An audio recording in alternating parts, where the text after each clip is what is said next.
Hello everyone, and in today's video we're covering the topic India and its other neighbors. So सबसे पहले हम बात करेंगे neighbours में बांग्लादेश की। तो बांग्लादेश के साथ हमारे डिफरेंसेस रहे हैं। पहला point, over the sharing of the Ganga and Brahmaputra river waters. मतलब आपको पता है, जैसे मान लो एक इमेजिनरी तो नहीं बट एक रफ स्केच आई मेकिंग, ठीक है। यहाँ पे ये जो हमारे नॉर्थ ईस्ट वाला पार्ट आता है और यहाँ से, तो ये जो यहाँ पे ये है, ये बांग्लादेश है ना। तो यहाँ से तुम्हारी गंगा रिवर आ रही है और यहाँ से आ रही है ब्रह्मपुत्र रिवर।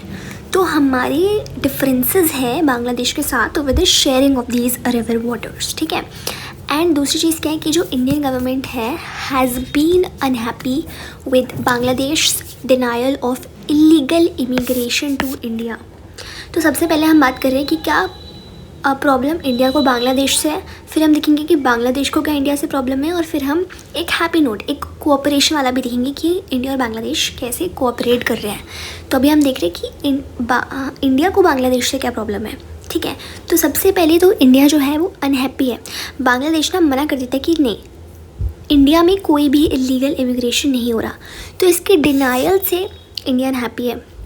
दूसरी चीज़, बांग्लादेश जो है सपोर्ट करता है anti Indian Islamic fundamentalist groups को, ठीक है। तीसरी चीज़, बांग्लादेश जो है रिफ्यूज़ करता है, रिफ्यूज़ मतलब मना करता है इंडियन ट्रूप्स को मूव करने में through its territory to north eastern India. मतलब कि क्या, मतलब कि ये यहाँ पे ना ये छोटा सा कॉरिडोर है, तो यहाँ से थोड़ी डिफ़िकल्टी होती है। तो इंडिया ने बोला बांग्लादेश से कि जो हमारे इंडियन ट्रूप्स हैं वो आपके टेरिटरी से होकर के नॉर्थ ईस्ट जा सकते हैं। तो बांग्लादेश ने इस पर भी मना कर दिया। और इसके बाद बांग्लादेश पे ना नेचुरल गैस के रिसोर्सेज हैं, सो हमें वो नेचुरल गैस चाहिए। तो हमने बोला कि क्या आप हमें पास कर सकते हो नेचुरल गैस, मतलब दे सकते हो। तो बांग्लादेश ने मना कर दिया, नहीं हम नहीं देंगे नेचुरल गैस।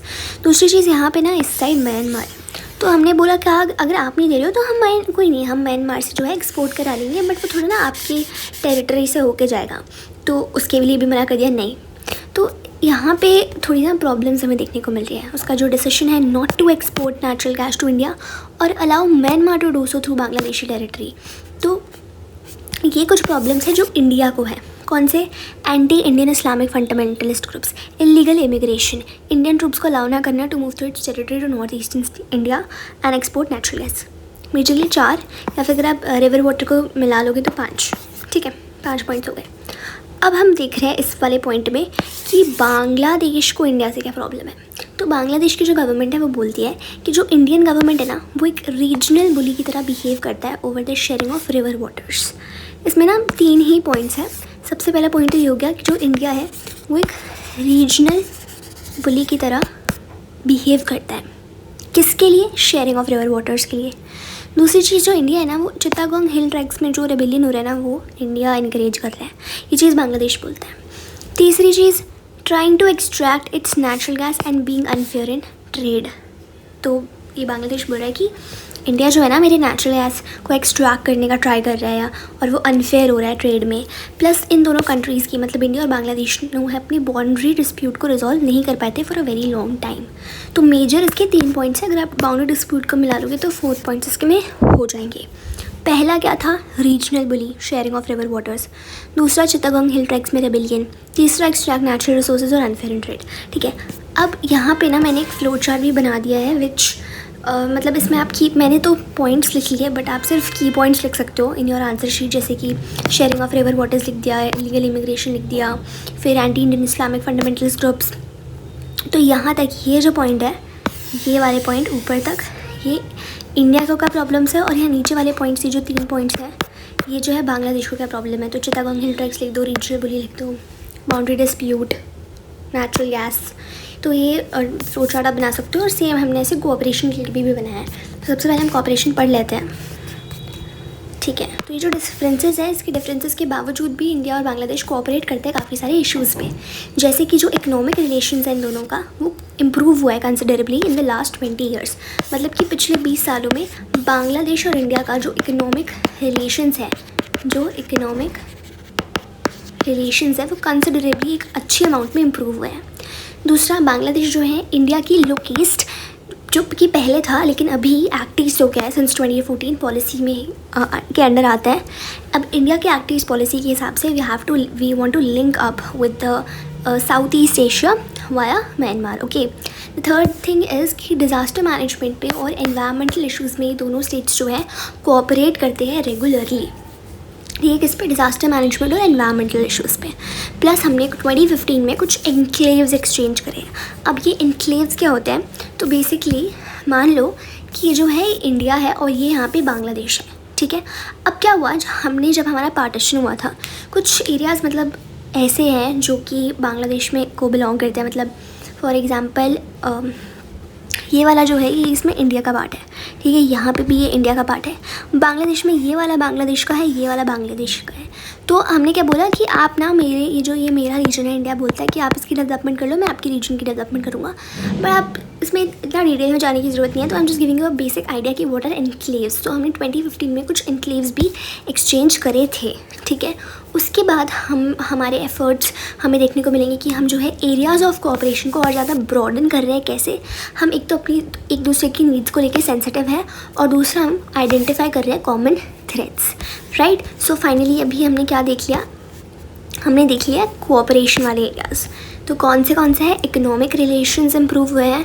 फिर बांग्लादेश एक्ट ईस्ट पॉलिसी का पार्ट है। डिज़ास्टर मैनेजमेंट और एनवायरमेंटल इश्यूज़ पे हमने कॉपरेट किया रेगुलरली। 2015 में एनक्लेव्स एक्सचेंज हुए हैं एंड हम ब्रॉडन कर रहे हैं कॉपरेशन बीइंग सेंसिटिव, ठीक है। सो या इतना ही था बांग्लादेश में, इतना ही लर्न करना है। अब हम बात करते हैं नेपाल और इंडिया का बहुत ही स्पेशल रिलेशनशिप है। इसको हम कैसे डेमोन्स्ट्रेट कर सकते हैं? बाय द फैक्ट कि एक ट्रीटी है between the two countries. Nepal और इंडिया के बीच में ना एक ट्रीटी है जिसके हिसाब से वो अलाउ करता है इन दोनों कंट्रीज़ इनके सिटीजन्स को ट्रैवल और वर्क करने में एक दूसरे की कंट्रीज़ में विदाउट वीज़ाज एंड पासपोर्ट्स, ठीक है। अब इस स्पेशल रिलेशनशिप के अलावा इन कंट्रीज़ में जो गवर्नमेंट्स हैं उनमें ट्रेड रिलेटेड डिस्प्यूट्स हमें देखने को मिलते हैं, ठीक है। पास्ट में कुछ ट्रेड रिलेटेड डिस्प्यूट्स रहे हैं। इंडियन गवर्नमेंट में अपना एक डिसप्लेजर एक्सप्रेस किया है, मतलब वो खुश नहीं है at the warm relationship between Nepal and China. और जो नेपाल गवर्नमेंट का इनएक्शन है अगेंस्ट एंटी इंडियन एलिमेंट्स, ठीक है। तो ये एक ट्रेड रिलेटेड डिस्प्यूट हो गया, दूसरा चाइना वाला पार्ट हो गया, तीसरा जो है एंटी इंडियन एलिमेंट्स हो गया, चौथा है rise of naxalite groups. So basically जो माओइस्ट मूवमेंट्स है ना नेपाल में, उसकी वजह से हमें ग्रोइंग सिक्योरिटी थ्रेट देखने को मिलता है, जिसकी वजह से हमारे इंडियन स्टेट्स में फॉर एग्जांपल नॉर्थ में बिहार, साउथ में आंध्र प्रदेश, यहाँ पे हमें नक्सलाइट ग्रुप्स का राइज देखने को मिला है। तो जो काफ़ी सारे लीडर्स हैं और सिटीजन्स हैं नेपाल में, उनको लगता है कि जो इंडियन गवर्नमेंट है वो इंटरफेयर करती है इन इट्स इंटरनल अफेयर्स। तो ये तो नेपाल की प्रॉब्लम हो गई। इससे पहले जो हमने ये 4 पॉइंट्स देखे, इंडिया की प्रॉब्लम है कि इंडिया क्या बोल रहा है नेपाल से, भाई एक तो तुम्हारे साथ ट्रेड रिलेटेड डिस्प्यूट्स रहे हैं। दूसरी बात जो है, तुम्हारा जो इतना वार्म कॉर्डियल अच्छा सा रिलेशनशिप है विद चाइना, जो तुम चाइना की तरफ बढ़ते जा रहे हो, I am not happy with this. Third thing क्या है कि एंटी इंडियन एलिमेंट्स को आप एंटी इंडियन एलिमेंट्स के अगेंस्ट तो आप कोई एक्शन ही नहीं ले रहे हो, है ना। तो ये, और दूसरा आपकी माओइस्ट मूवमेंट की वजह से मेरे यहाँ पे नक्सलिज्म बढ़ रहा है। तो ये चीज़, अब ऐसे ही नेपाल बोलते हैं कि भाई तुम्हारी जो इंडियन गवर्नमेंट तो जो तुम हो ना, वो मेरे इंटरनल अफेयर्स में इंटरफेयर कर रहे हो। फॉर एग्जांपल तुमने डिज़ाइंस बनाए हैं on its river waters, hydro electricity, और प्रिवेंट करता है नेपाल को, जो कि एक लैंडलॉक कंट्री है, from getting easier access to the sea through Indian territory, ठीक है। ये मेन 3 पॉइंट्स हो गए इसके। फिर यहाँ पे हमने बात करी कोऑपरेशन की, कि हमारे जो रिलेशंस है फिर भी स्टेबल और पीसफुल है। कैसे? जो ट्रेड है, जो साइंटिफिक कोऑपरेशन है, कॉमन नेचुरल रिसोर्सेज है, electricity generation, interlocking water management grids, in areas में हमारी जो कंट्रीज़ है वो साथ में है।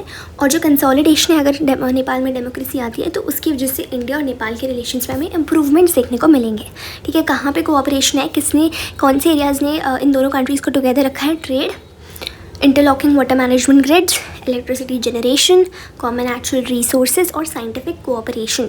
नेक्स्ट हम देख रहे हैं about the relationship between India and Sri Lanka, right. So India और श्रीलंका में मोस्टली हमने देखा है कि जो डिफ़िकल्टीज़ रही है दैट इज़ मोस्टली ऊपर दी एथनिक कॉन्फ्लिक्ट जो हमने श्रीलंका में देखा है। Sri Lanka is what an island nation, right. तो जो भी इंडियन सिटीजन्स हैं, जो भी इंडियन लीडर्स हैं, उनके लिए ना काफ़ी ज़्यादा इम्पॉसिबल हो जाता है कि वो अपना एक न्यूट्रल स्टैंस रख सके जब वो तमिल्स को वहाँ पे श्रीलंका में एट्रॉसिटीज़ देखते हैं, उन पर एट्रॉसिटीज़ हो रही है, उनकी किलिंग हो रही है। तो they find it very impossible to have a neutral stance जब तमिल्स जो है वो पॉलिटिकली अनहैप्पी है उनको मारा जा रहा है श्रीलंका में। तो बट क्या होता है, इसकी वजह से ये इंडिया मिलिट्री इंटरवेंशन लेता है 1987 में, जब इंडिया अपनी पीस कीपिंग फोर्स श्रीलंका में भेजता है। But Indian peace keeping force की लड़ाई हो जाती है लिट्टे के साथ, जिसकी वजह से without attaining its objective it has to come back, right. तो इसकी वजह से इंडिया जो है वो अब एक डिसएंगेजमेंट की पॉलिसी को प्रेफर करता है with regards to Sri Lanka's internal troubles. जो श्रीलंका का इंटरनल ट्रबल है between Sinhalas and Tamils, so इसमें हम थोड़ा अब अलग ही रहने की कोशिश करते हैं। दूसरी चीज़ क्या है, एक कॉपरेशन के बारे में बात की गई है कि इंडिया ने श्रीलंका के साथ एक फ्री ट्रेड अग्रीमेंट साइन किया था, जिसकी वजह से हमारा जो रिलेशन है बिटवीन श्रीलंका एंड इंडिया वो और ज़्यादा स्ट्रेंथन हो गया। प्लस जो इंडिया की हेल्प रही है, जो इंडिया ने श्रीलंका को हेल्प किया है इन पोस्ट सुनामी रिकन्स्ट्रक्शन, उसकी वजह से भी हमारे रिलेशंस काफ़ी अच्छे हो गए हैं। नेक्स्ट हम बात करेंगे भूटान की। भूटान एक बहुत ही ज़्यादा प्यारा नेशन है और इंडिया और भूटान का एक बहुत ही प्यारा और स्पेशल रिलेशनशिप है, क्योंकि हमारे और भूटान के बीच में कोई ज़्यादा मेजर कॉन्फ्लिक्ट नहीं देखने को मिलता हमें भूटानीज़ गवर्नमेंट के साथ। उल्टा हम एक दूसरे की हेल्प करते हैं। कैसे? तो जो भूटानीज़ मोनार्क है वो बेसिकली हेल्प करता है जो भूटान की टेरिटरी में जो भी मिलिटेंट्स, जो भी गुरिल्लाज जो कि नॉर्थ ईस्टर्न इंडिया से ऑपरेट कर रहे हैं उनकी कंट्री में, उसको वीड आउट करने में, ठीक है। और इंडिया जो है वो भी जो बहुत बड़े हाइड्रो इलेक्ट्रिक प्रोजेक्ट्स हैं भूटान में, वहाँ पे हेल्प कर रहा है, वहाँ पे इन्वॉल्व है। प्लस भूटान जो है वो रिमेन करता है as the Himalayan kingdom's biggest source of development add.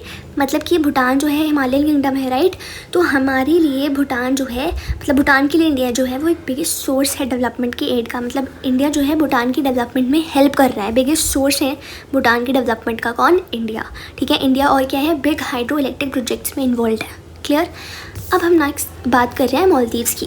सो मालदीव्स के साथ भी हमारा एक बहुत ही बढ़िया वार्म कॉर्डियल रिलेशनशिप रहा है।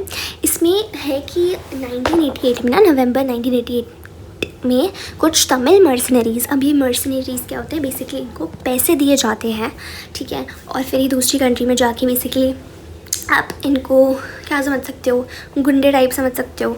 तो ये तमिल मर्सनरीज जो है श्रीलंका से जाते हैं मालदीव्स इनको अटैक करने, ठीक है। मालदीव्स जो है इंडिया को रिक्वेस्ट भेजता है टू हेल्प स्टॉप द